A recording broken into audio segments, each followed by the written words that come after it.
Inilah susunan kejadian yang dinubuatkan oleh firman tentang akhir zaman. Kita berada di titik yang paling kiri, yaitu masa kini.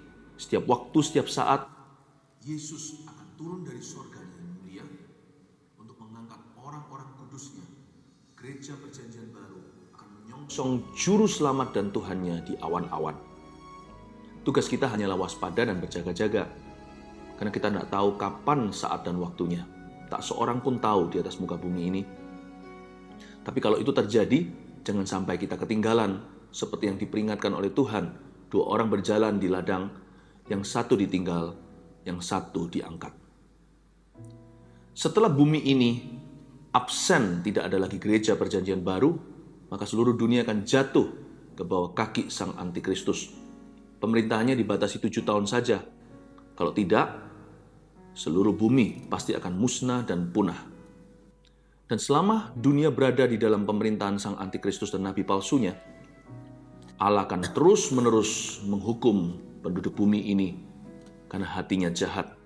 Penghukuman Allah terdiri dari 7 meterai, 7 sangkakala, dan 7 cawan murka Allah. Di antaranya ada malapetaka, musibah, alam semesta, penyakit, perang, dan sebagainya. Tidak ada damai sejahtera di bumi.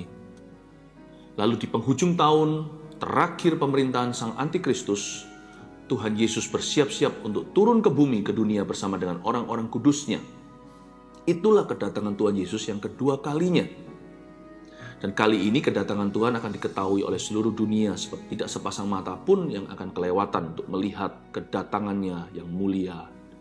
Dan Tuhan Yesus kali ini akan menginjakkan kaki di dunia. Langsung disambut perang oleh antikristus dan seluruh kroni-kroninya. Perang itu namanya Harmagedon, dan di dalam peperangan ini sang antikristus dan nabi palsu akan ditangkap hidup-hidup, dilempar ke dalam lautan api. Lalu bumi akan masuk ke dalam masa damai karena antikristus dan kerajaannya sudah diruntuhkan oleh Yesus. Tuhan Yesus beserta dengan orang-orang kudusnya akan mendirikan kerajaan 1000 tahun, milenium damai sejahtera, dan saat itu iblis ditangkap, dirantai, dan dicampakkan ke dalam jurang maut selama 1000 tahun lamanya, dan malaikat akan memegang anak kunci ke sana, sehingga pintu itu tidak bisa dibuka selama masa yang ditentukan. Karena absennya iblis, setan, dan roh-roh jahat, terjadi pemulihan alam semesta. Manusia yang lahir saat-saat itu, hidupnya akan lama sekali, hingga ratusan tahun, bahkan yang mati 100 tahun akan dianggap kena kutuk. Bahkan anak kecil akan bermain dengan ular tedung dan singa. Akan terjadi dunia seperti zaman sebelum Adam dan Hawa jatuh ke dalam dosa. Di akhir pemerintahan 1000 tahun damai sejahtera, iblis akan sekali lagi dilepaskan atas seluruh dunia. Khususnya untuk populasi baru, mereka yang lahir di masa-masa 1000 tahun itu. Mereka yang belum teruji hatinya karena diselamatkan itu tidak bisa ikut-ikutan. Maka setan dilepaskan untuk sekali lagi memastikan bahwa orang membuat pilihan sengaja untuk mengikut Kristus. Dan barang siapa mengikut Tuhan, seperti kita hari ini diberi kuasa untuk menentang godaan. Tapi banyak manusia yang jatuh. Ketika iblis dilepaskan, dia mengerahkan begitu banyak populasi bumi. Terjadi perang yang terakhir. Inilah the final war, perang Gog dan Magog. Dan Tuhan sekali lagi membinasakan, menghancurkan semua orang-orang berdosa yang menentang firman-Nya. Lalu setelah itu, seluruh dunia akan ada skenario baru. Penghakiman terakhir, didirikan pengadilan tahta putih di depan setiap orang yang mati maupun yang hidup. Semua akan dibangkitkan. Dan pada saat itu akan ada perbedaan dan pemisahan antara kambing dan domba. Satu sisi Tuhan akan berkata, "Enyah, kamu pembuat kejahatan."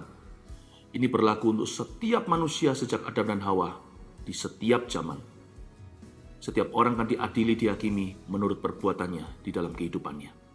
Lalu bagi orang-orang yang Tuhan usir dari hadiratnya itu, mereka dilempar kepada kematian kedua, yaitu lautan api, neraka yang kekal selama-lamanya.